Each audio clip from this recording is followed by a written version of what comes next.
For they are. Yes, indeed it is. For they are.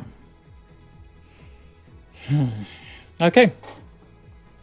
It is about a group, a sector that it seems I love to talk about. There's something about them that fascinates me. They're always in the news for different reasons, and I never pretend to see those headlines when it has to do with the police. Yes, indeed. And this time, it is for what I would consider supposed to be good reasons. Now, you can make headlines for good or bad reasons, but this one is a supposed to be good reason.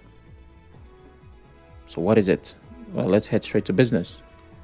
The Commissioner of Police in Rivers State, CP Olugbenga Adepoju, has advised police officers to plan ahead for their retirement to avoid financial difficulties after leaving service. That's a wonderful piece of advice. CP Adepoju gave the advice during the 20th anniversary celebration of Cadet ASP Course 22 at the police officers' mess in Port Harcourt. He urged officers to set clear goals and start preparing early for life after service. This is important advice. CP knows what he's saying. As if you don't plan. If you fail to plan, if you plan to fail, oh my goodness, Sam, don't do this. You're live on air. You should have sense. Let's go again. Failure to plan is planning to fail. That's it. I've nailed it.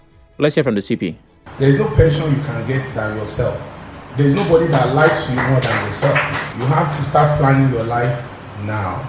You will live like you are going to retire tomorrow. Government work cannot make you. It can only give you what will sustain you to some extent till you exit.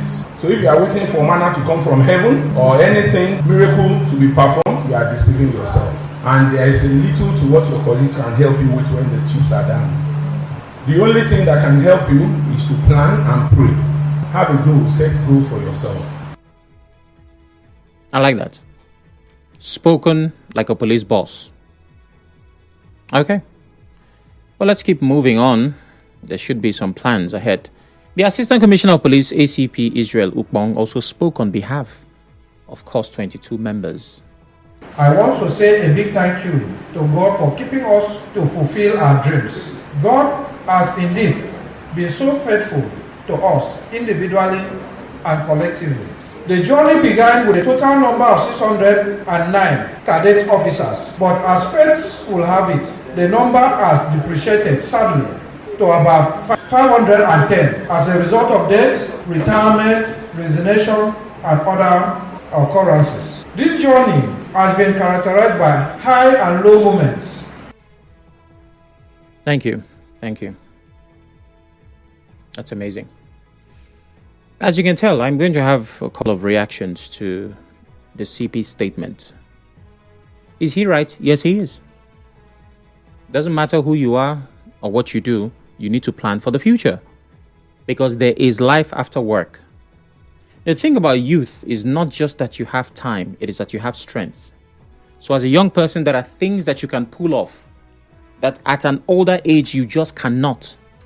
Because strength will fail you. Your vision will get dim. Your strength would wane. Your pace would reduce. You can't stand up straight. As you get older, you would live on the benefits, on the rewards. You would reap what you have sown as a young person. So CP was looking at gallant officers, vibrant men of the force.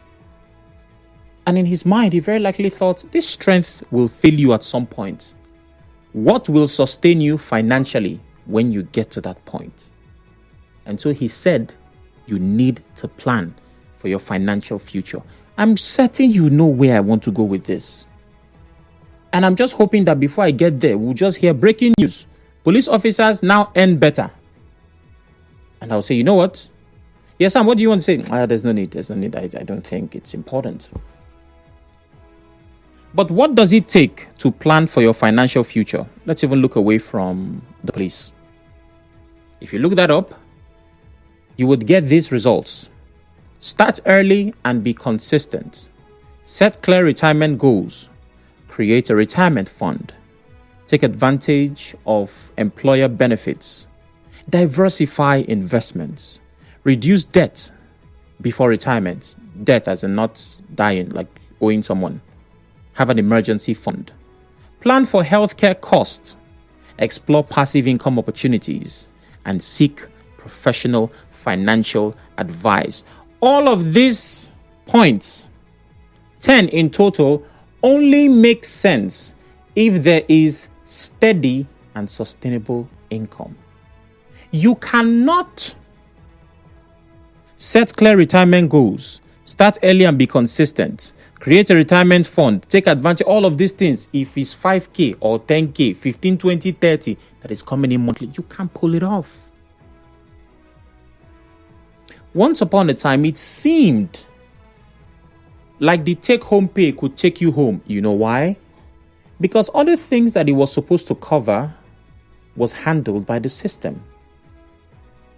I have worked in an establishment, the kind of place that most people dream of working. Besides the fact that they are paid well, there is coverage for family members. They have health insurance. If members of your family get sick, the company covers the cost. There was consideration for children's education. There were many benefits that people would kill to get into those positions. You see, if you work in a system that handles those needs of yours, even if your pay is not so much, you can get by.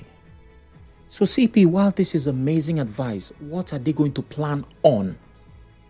How much is coming in that an officer can sit and say, you know what? Because I'm not allowed to have a side hustle as a police officer, this money coming in, can it sustain my family and myself and then be enough for me to now set something aside so that when I'm old and gray, that thing I'm saving today will save me? If we're not confident of the answer to this question, then, Mr. CP, your advice, while wonderful, would be useless. There is no pension you can get than yourself. There is nobody that likes you more than yourself. You have to start planning your life now. You will live like you are going to retire tomorrow. Government work cannot make you. It can only give you what will sustain you to some extent till you exit. So if you are waiting for manna to come from heaven or anything, miracle to be performed, you are deceiving yourself. And there is a little to what your colleagues can help you with when the chips are down. The only thing that can help you is to plan and pray. Have a goal, set a goal for yourself. We have a break coming up. After that, we'll do some planning. Please stay with us.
Government work cannot make you rich. It can only give you what will sustain you to some extent till you exit.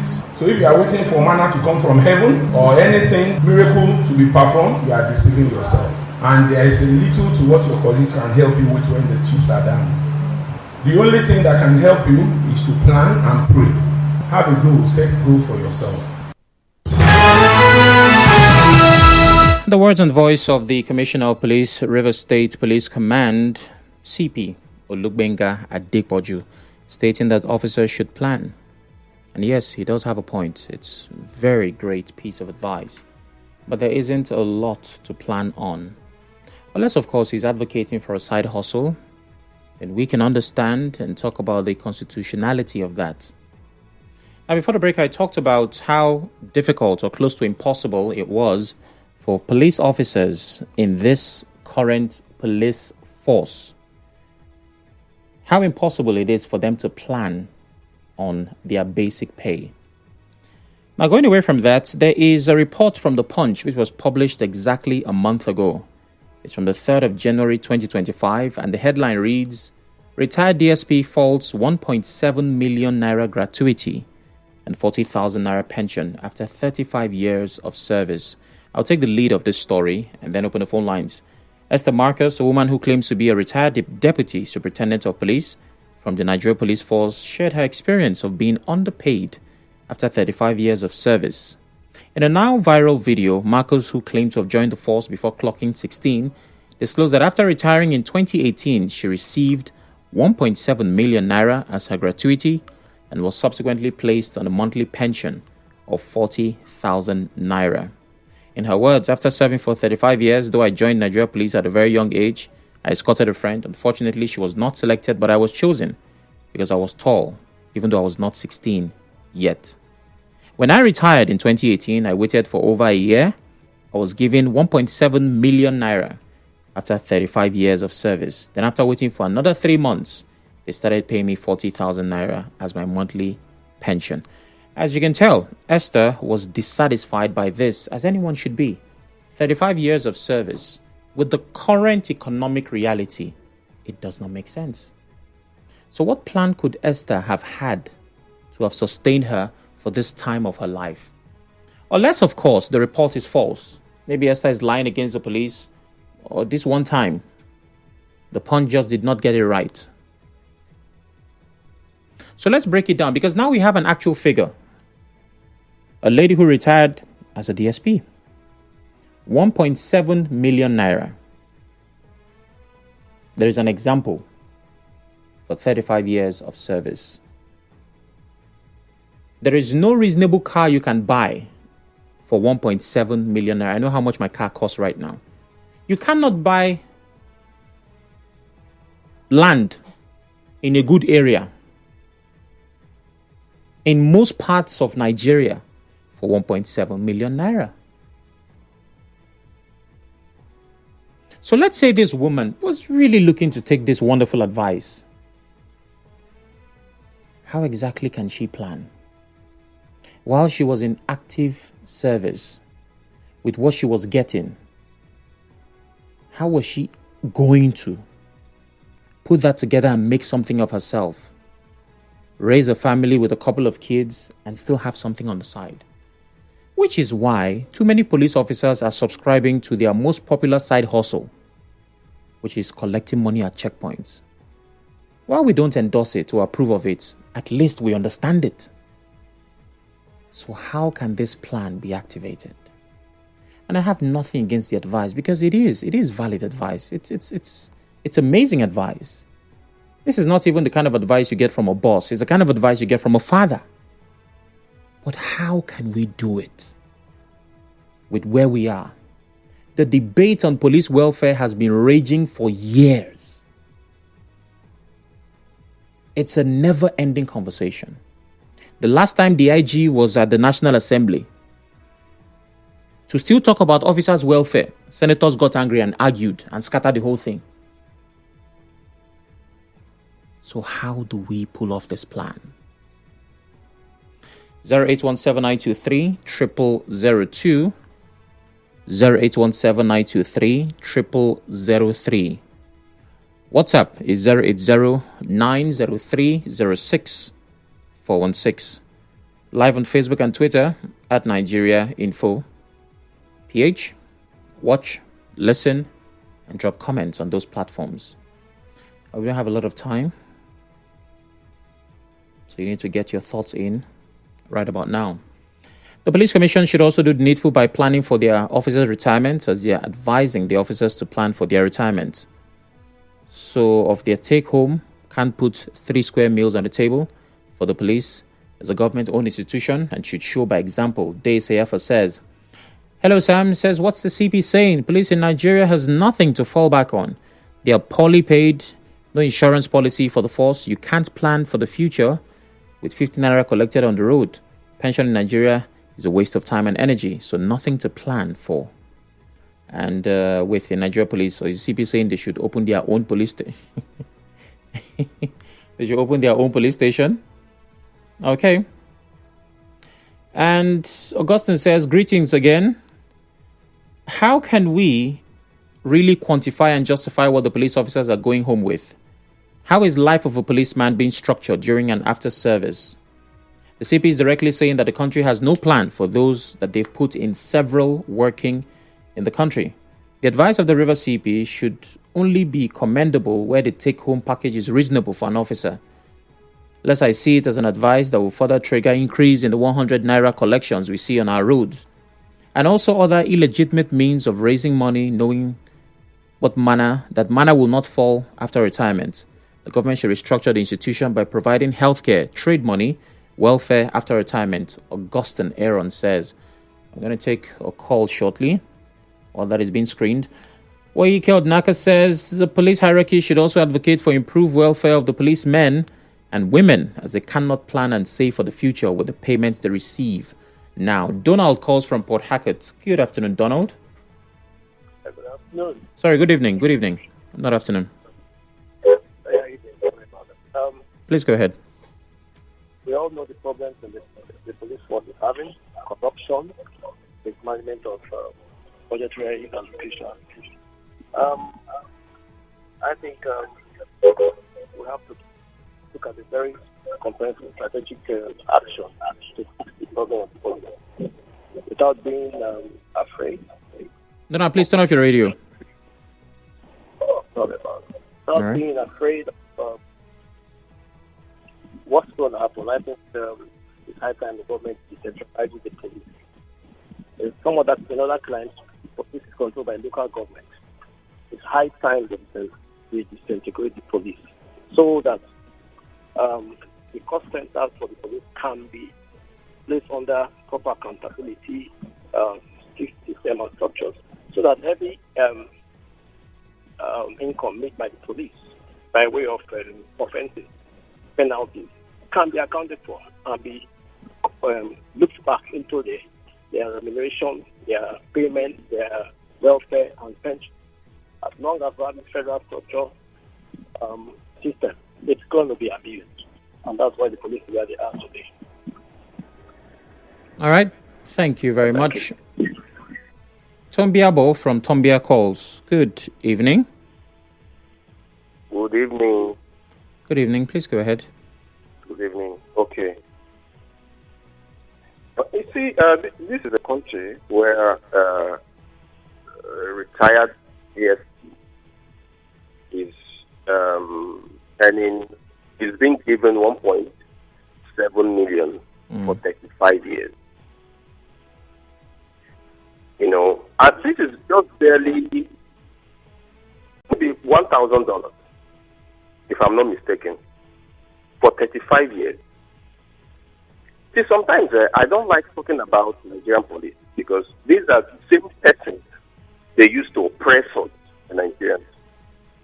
But they forget, the Nigerian police officers that forget that the people that can really fight their fight are the masses. You understand? We are the ones who fight their fight. Now the IG got to Senate and we're talking about police welfare and all that. I feel that's just a means of, I don't know, eye service or what. These are same IGs, the commissioners, the IGs, the AIGs, are the ones sitting on the wealth of these other officers. It's sad that in a country like Nigeria, an officer will be facing this kind of hardship. It's sad, but should I blame the system? No. I think they are part of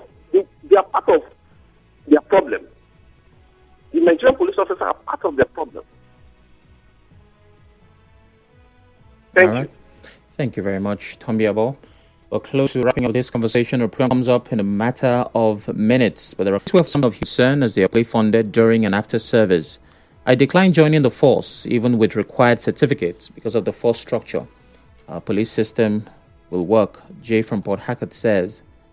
And my final comment, the government of Nigeria has no plans for its retirees. There's a basic reason why government institutions are highly corrupt in Nigeria, and the police are not exempted, DCFA says. Well, I'm hoping that moving forward, and it's ironic that I have to end almost every conversation on a note of hope, that moving forward we can give life to this kind of advice. Because while it's good, at this time, it cannot be activated. So hopefully we have a police structure that works. Hopefully we have a police welfare that works for the officers. And hopefully we come to a point where plan for your future is good advice for the police, because there is something to plan on. Well, thanks for listening to my TED Talk. A program comes up now. 6 p.m. brings the major news. And after that, it's open season. Please stay with us.